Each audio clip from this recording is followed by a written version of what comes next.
छंदबाणा हेच आपल्या जीवनाचं खरं हित आहे. जर आतापर्यंत भक्त नसते तर देव या अवताराला आला नसता. लक्षात ठेवा, भक्तांच्या अंतःकरणातला छंद श्रेष्ठ आहे म्हणून भगवान परमात्मा सगुण साकार झाला.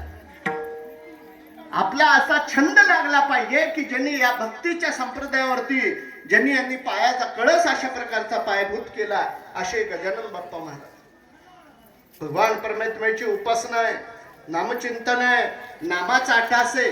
सगळे साधू संत महात्म्यांचा आतापर्यंत जे जे अवतार होऊन गेले महाराज, त्यांचा एकच छंद आहे की भगवंताचं नाम आणि आपलं सर्वस्व जीवन त्याला समर्पित केलं.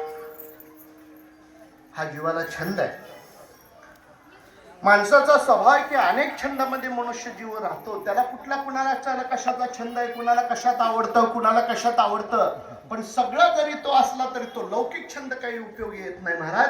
अध्यात्माचा छंद लागला पाहिजे आणि तो म्हणजे परमात्मा प्राप्तीचं ध्येय लागलं पाहिजे. भगवंताचं दर्शन, संतांचं दर्शन हे आपल्या जीवनामध्ये तारुण्य येण्याचं फार मोठं साधन अशा प्रकारचं. असे संत पुन्हा भेटत नाही. मग यांचं दर्शन ते सुद्धा पुण्याने प्राप्त होतं. समजू नका तुम्ही आता मी निघालोय मला महात्म्याचं दर्शन होईल, नाही. अरे ते सुद्धा तुझ्या प्रारब्धात असेल तर.